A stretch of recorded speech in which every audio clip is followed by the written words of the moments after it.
Hello students, welcome again to Jai Bhavani Science School and welcome to our subject biology. So this is our ninth lecture. In previous lecture we studied about the Thallophyta division, that is algae.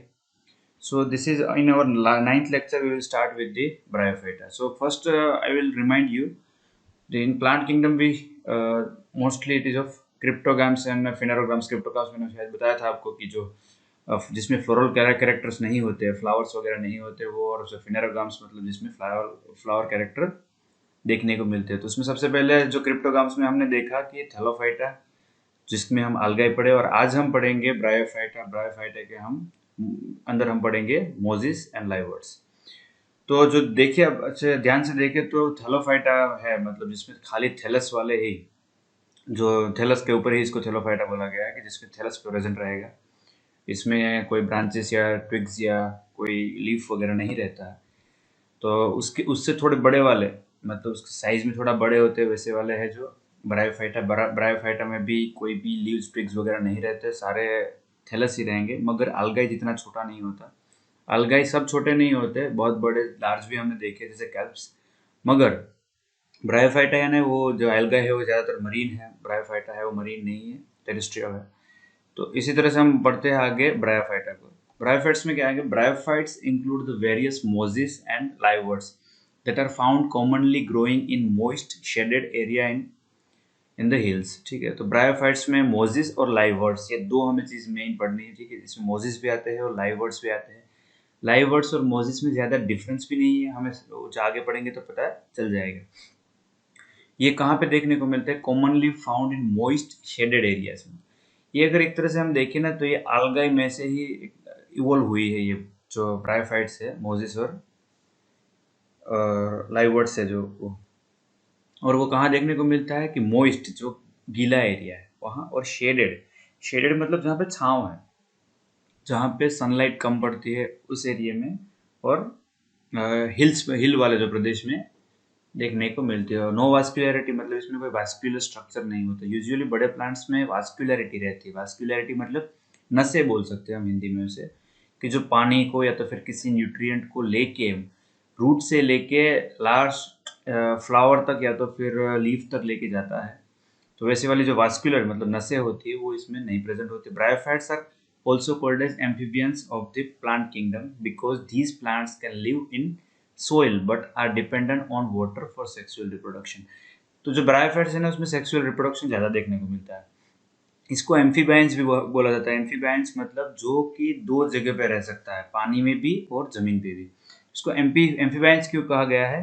कि ये रहता तो है moist soil में, मतलब जो गीली मिट्टी रहेगी उसमें ही ये देखने को मिलता है। मगर इसका जो लाइफ साइकिल का जो सबसे इम्पोर्टेंट स्टेज है सेक्सुअल स्टेज, तो इसमें जो सेक्सुअल रिप्रोडक्शन होता है ना वो पानी के बिना नहीं होता। जैसे मेल गेमेट को फीमेल गेमेट तक पहुंचने के लिए जो मीडियम चाहिए वो मीडियम होता है पानी। अगर पानी नहीं है ना तो इसका जो सेक्सुअल रिप्रोडक्शन है वो नहीं होता।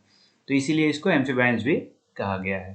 तो यूजुअली अकर इन डैम्प ह्यूमिड शेडेड लोकेलिटीज। तो मैंने जो अभी बताया था, डैम्प मतलब कीचड़ जैसी जगह पे, ह्यूमिड और शेडेड जहाँ पे छाँव है वहाँ पे ये देखने को मिलता है। कोई भी प्लांट हो या कोई ऑर्गेनिज्म हो, उसका जो हैबिटेट होता है ना कि वो कहाँ पे ग्रो करता है, उसके हिसाब से ही उसके सारे कैरेक्टरिस्टिक्स देखने को मिलते हैं।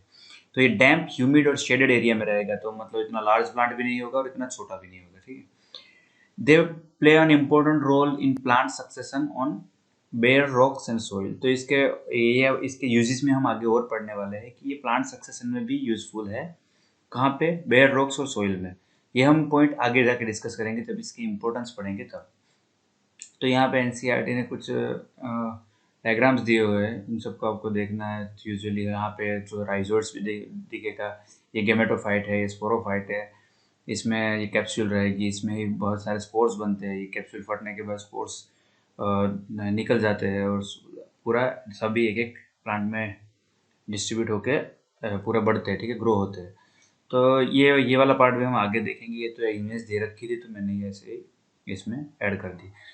The plant body of bryophytes is more differentiated than that of algae। तो algae क्या रहता है, उसमें प्लांट बॉडी हम डिफ्रेंशिएट नहीं करते। ठीक है, डिफ्रेंशिएट मतलब algae जो जहाँ नीचे जैसा है वैसा ही ऊपर होगा। मगर ब्रायोफाइट्स, ये जब ब्रायोफाइट्स को अगर हम ले लें तो उसमें प्लांट बॉडी को हम डिफ्रेंशिएट कर सकते हैं। जैसे ये ब्रायोफाइट का ही है, ठीक है। तो इसमें ये देखो हम आराम से ये प्लांट बॉडी को देख सकते हैं कि यहाँ पे रूट जैसा पार्ट है, यहाँ पे लीफ जैसा पार्ट है। लीफ नहीं है या रूट नहीं है, मगर उसके जैसा दिखने वाला स्ट्रक्चर इसमें प्रेजेंट रहता है थैलस ही। एक ही स्ट्रक्चर से पूरा बना हुआ है, मगर थैलस भी एक पूरा आकार अच्छा ले चुका है, ठीक है। इसमें हम लीफ की तरह इसको अलग डिफ्रेंशिएट कर सकते हैं कि ये लीफ लाइक स्ट्रक्चर है, ये स्टेम लाइक स्ट्रक्चर है, और ये फ्लावर लाइक स्ट्रक्चर है। उस तरह से ये पूरा इसके अलग अलग स्ट्रक्चर थैलस में से ही बने हुए हैं। एक बार और याद रखिएगा, इसमें ये जो वास्कुलरिटी नहीं है, मतलब ट्विग्स वगैरह भी नहीं है, ठीक है। ये है थैलस, मगर इसमें कुछ इसके जैसे स्ट्रक्चर देखने को मिलते हैं, लीफ लाइक या फिर stem like. Roots are absent instead of rhizoid present. तो रूट्स और राइजोइड में क्या डिफरेंस होता है, मैंने एक इमेज दी है नीचे। तो ये रूट है, ठीक है, ये हार्ड रूट, इतना पतला, ये जितने राइजोइड जितने पतले होते हैं उतने नहीं होता। ये हार्ड रूट देखिए बड़ा पूरा जा रहा है, और बाद में उसकी ब्रांचेस होती है। मगर राइजोइड में ऐसा नहीं होता है, राइजोइड छोटे छोटे पतले पतले ब्रांचेस ही होते हैं। और जैसे दो प्लांट है ना, ऐसे अलग अलग, उस मतलब दो ऐसे ब्रांचेस है, तो उसको इंटरकनेक्ट करने वाला जो एक है, जो ये जमीन के अंदर ही रहता है, इसको हम राइजोम बोलेंगे। राइजोम और राइजोइड ये दोनों चीजें आपको याद रखनी है। राइजोइड क्या है, एक तरफ से हम पतले वाले रूट बोल सकते हैं इसको, पतले, बहुत ही पतले मूल, ठीक है। ये बहुत ही मतलब इतने स्ट्रेंथ वाले या फिर नहीं होते, ये एकदम पतले और मतलब बहुत ही पतले पतले छोटे, और बहुत डीप भी नहीं होते, और फैले हुए रूट्स होते हैं। व्हाट इज राइजोइड, तो अब राइजोइड यहाँ भी दे सकते हैं, thin root like structure that absorbs nutrient and anchors non vascular plants, ठीक है। तो ये नॉन वास्कुलर प्लांट्स रहेगा ना, जिसमें पर्टिकुलर रूट या स्टेम्स वगैरह नहीं होते, उसको एंकर करने के लिए उसको पकड़ भी देते हैं, और यहाँ से जो पानी वगैरह है और न्यूट्रिएंट है ये भी एब्जॉर्ब करके प्लांट को प्रोवाइड करते हैं, ठीक है। ये मिट्टी है, यहाँ से राइजोइड है वो पानी वगैरह एब्जॉर्ब करके प्रोवाइड करेगा। They lack true roots stem और लीव्स, तो ये बात याद रखिए, ये थैलस है क्योंकि इसमें ट्रू रूट्स नहीं देखने को मिलते, ट्रू स्टेम नहीं देखने को मिलता है, ना तो ट्रू लीव्स देखने को मिलता है। मैंने बताया इसमें रूट की जैसा स्ट्रक्चर होता है उसको राइजोइड बोलते हैं, स्टेम लाइक भी स्ट्रक्चर होता है, और लीफ लाइक भी स्ट्रक्चर होता है, मगर उसके जैसा है वो बिल्कुल नहीं है, ठीक है। They may possesses root like, leaf like और stem like structure. The main plant body of the bryophyte is haploid. इसकी जो मेन प्लांट बॉडी है ना वो हैप्लॉइड है। यूजुअली कोई भी प्लांट बॉडी अगर हैप्लॉइड है तो उसमें सेक्सुअल रिप्रोडक्शन कॉमन होता है, क्योंकि हैप्लॉइड मतलब वहाँ half of the chromosome present रहेंगे, हाफ ऑफ द क्रोमोसोम फिर उसको दूसरे प्लांट से लाने पड़ेंगे, ठीक है। तो ये दोनों मिलके फुल क्रोमोसोमल मतलब डिप्लॉइड बनाएंगे। तो इसीलिए मेल और फीमेल गैमेट का होना भी इसमें ज़रूरी है।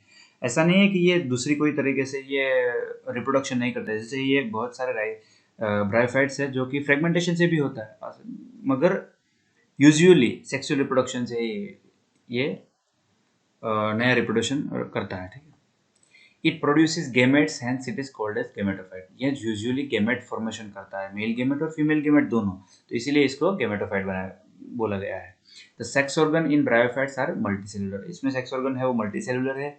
हमने देखा अलगाई में और आगे वाले सारे हमने जो पढ़े थे प्रोटिस्टा और मोनेरा दोनों में, उसमें सेक्सुअल ऑर्गन जो कैसे थे, यूजुअली यूनिसेलुलर थे। इसमें हमें मल्टीसेलुलर देखने को मिलता है। तो male sex organ is called antheridium, ठीक है। तो एंथेरिडियम कहेंगे मेल सेक्स ऑर्गन को, ये नाम आपको बार बार सुनने को मिलेगा।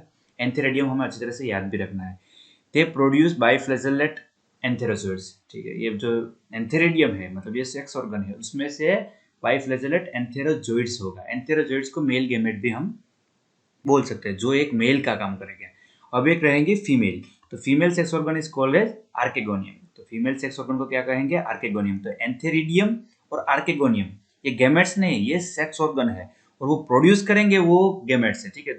तो female sex organ called archegonium is flask shaped, इसका शेप भी यहाँ दिया है फ्लास्क शेप, इसका मैं आपको डायग्राम आगे बताऊंगा। एंड प्रोड्यूसेस सिंगल एग, तो फीमेल हमेशा एक एग देती है और मेल स्पर्म को जन्म देता है। तो इसमें स्पर्म क्या है, बाइफ्लैजेलेट एंथेरोजोइड्स, ये दोनों का फ्यूजन होकर जाइगोट बनेगा, उसी में से रिप्रोडक्शन होता है। तो यहाँ पे मैंने दिया है कि ये देखिए, ये मैच्योर आर्केगोनियम है, मतलब female gamete, female sexual organ है, और ये है मैच्योर एंथेरिडियम मतलब मेल सेक्स ऑर्गन। तो इसमें फ्लास्क लाइक क्यों बोला गया है, क्योंकि ये फ्लास्क की तरह, फ्लास्क होता है ना, उसकी तरह दिखने वाला है, इसीलिए इसको फ्लास्क लाइक स्ट्रक्चर कहा गया है।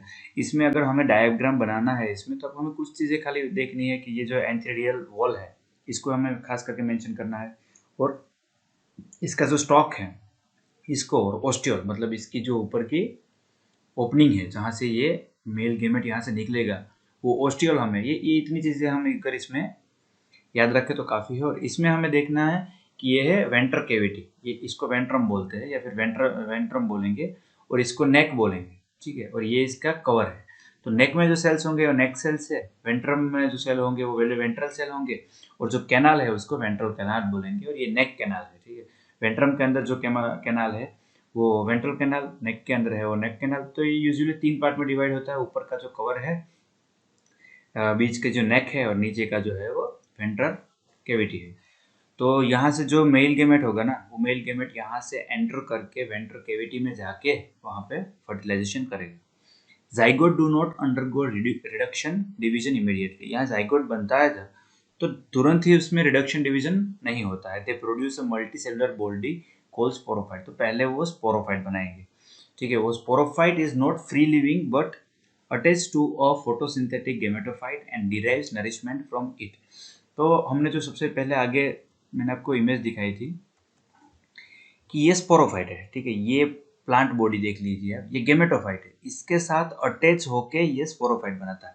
मगर स्पोरोफाइट क्या रहता है, नॉन फोटोसिंथेटिक है, ठीक है। इसमें फोटोसिंथेसिस नहीं होता है, मतलब उसमें ये पूरा किसके ऊपर डिपेंड रहता है, एनर्जी और फूड के लिए, ये गेमेटोफाइट पे डिपेंड रहेगा, ठीक है। तो ये लेटर जब एडल्ट स्टेज बनती है, मतलब ये जब छोटा होता है तब नहीं, ये एडल्ट बनता है ना, तभी जाके इसमें स्पोरोफाइट फॉर्मेशन होता है। और इसी तरह से ये ऊपर वाला जो है वो स्पोरोफाइट है, और नीचे का है वो जो गेमेटोफाइट, जिसमें लीव लाइक स्ट्रक्चर भी रहेंगे। ये लीव्स इन लोगों ने लिखा है मगर इसको लीव्स नहीं बोल सकते, इसको लीव लाइक स्ट्रक्चर बोलना है। ये राइजोइड्स है और ये मेन एक्सिस है। ये तो इसको स्टेम लाइक स्ट्रक्चर बोलेंगे या तो फिर एक्सिस बोलेंगे। ये राइजोइड्स है जो कि रूट लाइक स्ट्रक्चर है, और ये लीव लाइक स्ट्रक्चर है, ठीक है। The sporophyte is not free living but attached to a photosynthetic gametophyte and derives nourishment from it। मतलब गेमेटोफाइट से अटैच होता है स्पोरोफाइट, और उसी में से वो नरिशमेंट देता है। Some cells of sporophyte undergo reduction division, मतलब मियोसिस होता है टू प्रोड्यूस हैप्लॉइड स्पोर्स। तो मतलब कुछ सेल्स ऐसे भी है स्पोरोफाइट के जिसमें मियोसिस होके हैप्लॉइड स्पोर्स बनाएंगे, ठीक है। ये डिप्लॉइड नहीं है, ये हैप्लॉइड स्पोर्स है। These spores germinate to produce gametophyte। इसी स्पोर्स में से फिर वो जर्मिनेट होके गेमेटोफाइट बनाएंगे। Bryophyte in general are a little economic importance, but some mosses provide food for herbaceous mammals, birds and other animals। तो bryophytes का वैसे इंपॉर्टेंस तो कम है, मतलब बहुत कम यूज होता है, मगर फिर भी ये कुछ एनिमल्स, बर्ड्स और मैमल्स के लिए ये फूड प्रोवाइड करता है, ठीक है। अब इसका एक स्पीसीज है स्फेग्नम। तो स्फेग्नम अ मोज, लाइवर्ड नहीं, ये मोज है। स्फेग्नम नाम का जो एक मोज है provide peat that have long been used as fuel. तो पीट क्या होता है, जैसे ये स्फेग्नम नाम का स्पीसीज है वो मर गया, ठीक है। वो बहुत मतलब बहुत सारे ऐसे स्फेग्नम एक जगह पे मर गए, तो उसके ऊपर फिर से कुछ जम गया, उसके ऊपर हुआ लेयर बाय लेयर होके डीकम्पोज होके कोयले की तरह, एक कोयले की तरह ये एक पदार्थ बनाता है, एक मटेरियल होगा, उसको पीट कहेंगे। और वो क्या होता है, फ्यूल में यूज कर सकते हैं, वो इन्फ्लेमेबल होता है। And as packing material for transshipment for living material because of their capacity to hold water. तो इसमें क्या है कि ये ट्रांसशिपमेंट ऑफ लिविंग मटेरियल, कुछ लिविंग मटेरियल्स के ट्रांसशिपमेंट में भी इसको यूज किया जाता है, क्योंकि ये वाटर, इसकी जो वाटर कैपेसिटी होती है ना, कैपेसिटी टू होल्ड वाटर, वो ज़्यादा होती है। तो किसी भी लिविंग अगर मटेरियल को हमें ले जाना है तो उसमें हमें ऐसी चीज़ चाहिए जो पानी को पकड़ के रखे, ताकि उसको उसमें से नरिशमेंट मिलता रहे। तो इसकी वाटर होल्डिंग कैपेसिटी ज़्यादा होने से इसको किस में यूज़ करते हैं, पैकिंग मटेरियल में भी यूज़ करते हैं। Mosses, along with lichens, are the first organism to colonize rocks and hence are of great ecological importance। तो अगर हम पहले देखें ना, जब पृथ्वी की उत्पत्ति हुई थी तो वहाँ पे रॉक्स ही थे, सारे पत्थर ही थे, बहुत सारे वल्केनिक स्टोन्स थे और अलग अलग पत्थर ही थे या मिट्टी थी। मगर ज़्यादातर पत्थर होने से उस पत्थर को ब्रेक डाउन करके उसको कॉलोनाइज करने में सबसे बड़ा रोल किसका है, Moses along with lichens. Lichens ने और मोजिस ने मिल के पत्थरों के अंदर दरारें की, क्रिएट की, वो दरारों के अंदर मिट्टी वगैरह भरा, धीरे धीरे सालों लग जाते हैं, हजारों सालों लग जाते हैं इसमें। फिर उसमें नए नए प्लांट्स आते हैं, फिर वही प्लांट्स फिर नए रूट डालते हैं तो और ब्रेक होता है पत्थर। इसी तरह से पत्थरों को कॉलोनाइज किया है। और इकोलॉजिकल इंपॉर्टेंस है, मतलब जो एवोल्यूशन हुआ वर्ल्ड का, तो उसमें इनका भी एक बहुत बड़ा रोल है। They decompose rocks making the substrate suitable for the growth of higher plant. मैंने जैसे एक्सप्लेन किया वैसे ही वो रॉक को डिकम्पोज कर देते हैं तोड़ तोड़ के। Since Moses form dense mats on the soil, they reduce the impact of falling rain and prevent the soil erosion। तो हमने देखा है कि हिमाचल वगैरह में, उत्तराखंड वगैरह में पूरे पूरी पहाड़ धंस जाते हैं, ठीक है। तो पहाड़ जो धंस जाते हैं ना, उसका रीज़न क्या होता है कि मिट्टी गीली होती है, बहुत सारा पानी गिरने से, बहुत सारा रेनफॉल होने से लैंडस्लाइड हो जाएगा, तो पूरा पहाड़ है वो धंस के नीचे आ जाता है, उससे बहुत जान हानि भी होती है। तो इस केस में अगर हम देखें कि वो क्यों ऐसा हुआ, कि पानी की वजह से सतत अगर पानी गिरता रहे कहीं भी, कंटिन्यूस पानी गिरने से कोई भी लैंड है वो इसका इरोजन हो जाएगी। इरोजन मतलब वो पूरा घिस जाएगी, ठीक है, तो मिट्टी पानी में बहती जाएगी और ज़मीन है वो कमज़ोर पड़ती जाएगी। तो अगर वहाँ पे मोजिस है, तो मोजिस है ना, वो ज़मीन को पकड़ के रखती है, उसके ऊपर पानी गिरेगा तो भी आराम से मिट्टी धुलेगी नहीं, तो मिट्टी पानी के साथ बह नहीं जाएगी, वो उसको पकड़ के रखता है। तो it prevents this soil erosion. Soil erosion में भी इसका बहुत बड़ा रोल है। तो bryophytes are divided into liverworts and mosses. तो इसके मेनली इसको दो पार्ट में डिवाइड किया है, लाइवर्ट्स और मोजिस। तो अब आगे हम पढ़ेंगे लाइवर्ट्स। तो यहाँ पे जो इमेज दे रखी है वो लाइवर्ट है। तो इसमें आपको देखने को मिलता है पूरा थैलस, ये लीफ जैसा दिख रहा है कि ये लीफ, ये भी लीफ है, ये भी लीफ है, मगर थैलस है इसका, ऊपर से लेकर नीचे बॉडी तक सारा एक ही स्ट्रक्चर है, थैलस स्ट्रक्चर, ठीक है। तो liverworts grow usually in moist shady habitat such as banks of streams, marshy ground, damp soil, bark of trees and deep in the woods. तो ये सब आपको समझ में इजीली आ गया होगा कि जनरली ये शेडी एरिया जहाँ पे शेड्स है, जैसे बहुत सारे घने जंगल होते हैं, जंगलों के बीच में जहाँ पे सूर्य प्रकाश कम पड़ता है, ठीक है, सनलाइट कम आती है, उस एरिया में, या तो फिर नदी जहाँ पे ज़्यादातर बहती रहती है उसके रिवर बैंक में, नदी किनारे वगैरह में, या फिर डैम्प सोइल जहाँ पे कीचड़ जैसा एरिया है, वहाँ पे बार्क ऑफ ट्रीज, मतलब कुछ बहुत पुराने जो ट्रीज है जिसकी बार्क के ऊपर बहुत सारा और ऑर्गेनिक मटेरियल भी जमा हो गया है, तो उधर भी है, जैसे मिट्टी वगैरह जमा हो गया है, इनऑर्गेनिक मटेरियल, तो वहाँ भी ये देखने को मिलता है। The plant body of liverwort is thalloid. तो इसमें ये जो इसका प्लांट बॉडी है वो थैलोइड है, मैंने आपको एक्सप्लेन किया था अभी। एग्जाम्पल इसका है Marchantia. The thallus is dorsiventral and closely appressed to the substrate. तो इसका जो थैलस है ना वो डोर्सीवेंट्रल है, तो ये हमें खास याद रखना है। डोर्सीवेंट्रल मतलब क्या होता है कि इसकी ऑपोजिट साइड हम देख सकते हैं, दोनों अलग अलग साइड होंगी, ठीक है।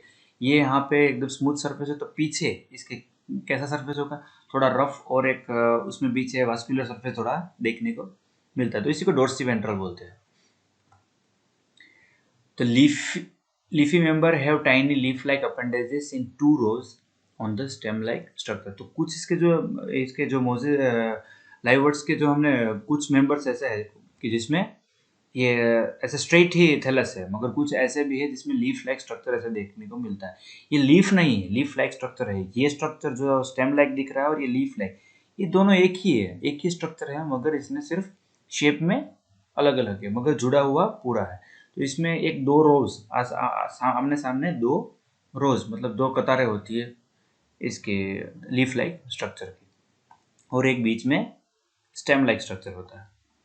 अब रिप्रोडक्शन इन लाइवर्ट्स, तो लाइवर्ट्स में रिप्रोडक्शन कैसा होता है कि asexual reproduction in liverworts takes place by fragmentation of the live. तो असेक्सुअल कैसे होता है, तो सिंपल है, फ्रेगमेंटेशन से।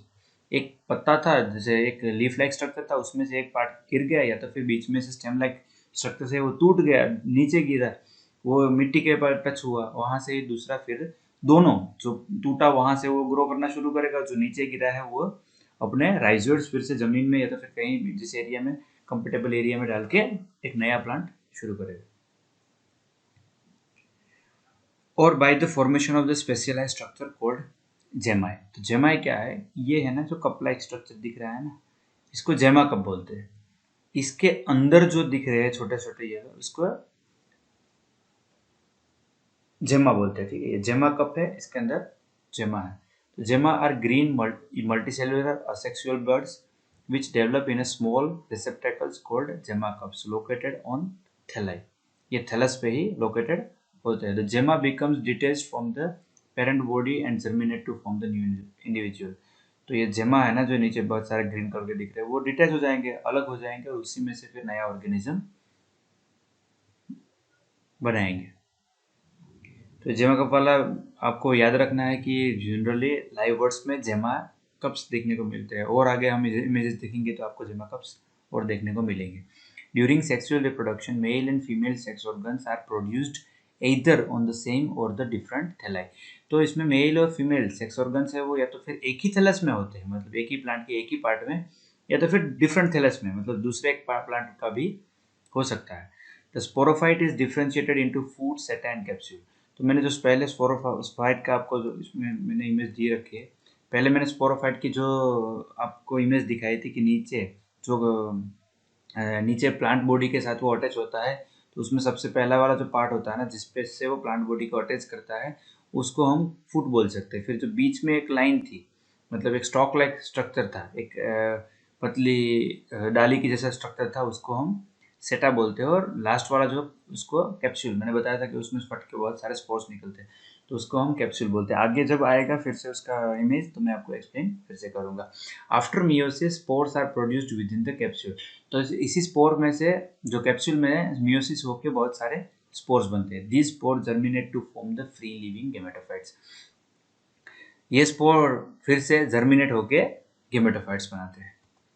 एग्जाम्पल्स है इसके रिसिया, मर्केंशिया, परेला, पेलिया और स्फेरोकार्पस। तो इसमें से याद हमें इसको एक को मर्केंशिया को ही याद रखना है। अब मर्केंशिया पढ़ते हैं तो मर्केंशिया क्या है, इसमें भी डोर्सी वेंट्रल रहेंगे, डोर्सी वेंट्रल रहेगा। डाइकोटोमस, डाइकोटोमस मतलब इसमें जैसे एक इस साइड जा रहा है तो एक इस साइड जा रहा है, ऐसे दो लीफ लाइक अलग अलग स्ट्रक्चर देखने को मिलते हैं। थैलोइड है, ठीक है, ये थैलोइड है, ये मर्केंशिया का है, देख रहे हो आप। ये जो है ना, ये इसका प्लांट है, ठीक है।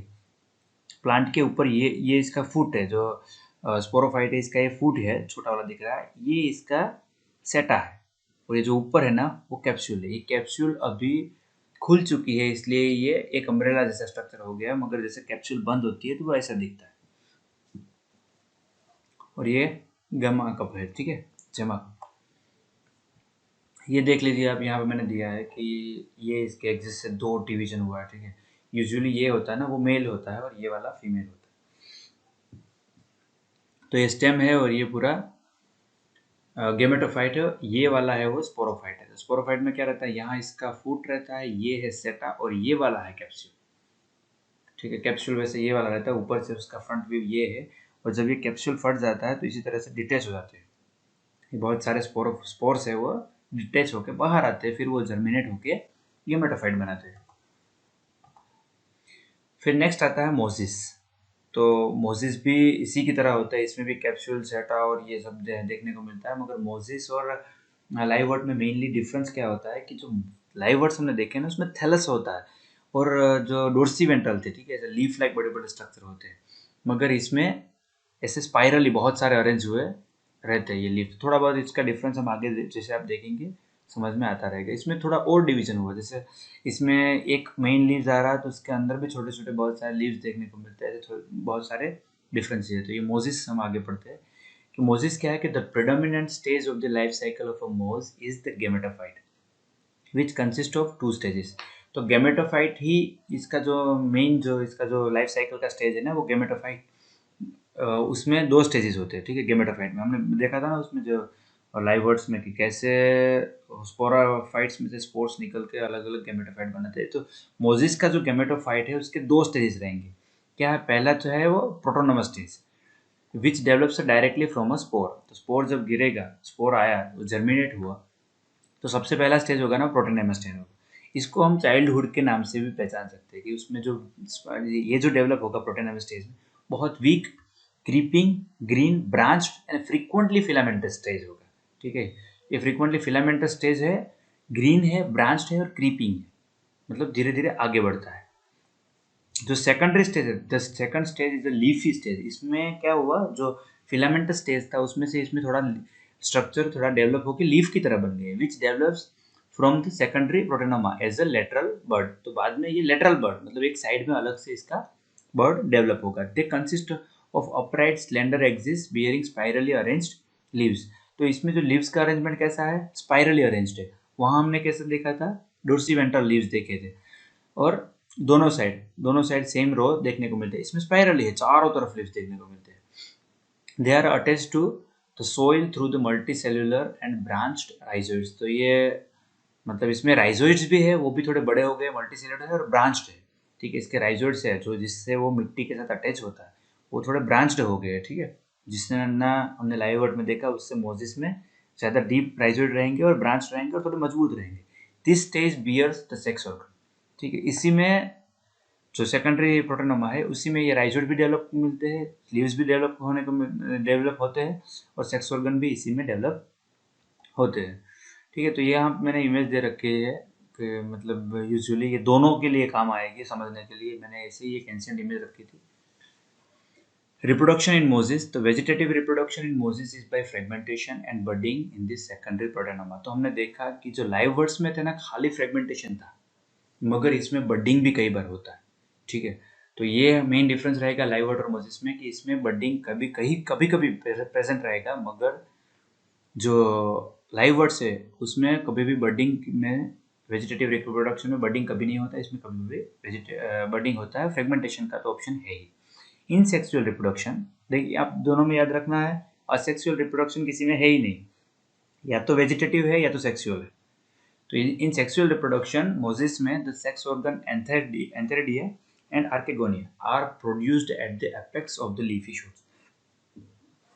जो लीफी शूट्स है ना, इसके लीफ के अपेक्स में लास्ट वाला जो कोनिकल पार्ट रहता है, उसमें दोनों सेक्स ऑर्गन देखने को मिलते हैं। After fertilization the zygote develops into a sporophyte.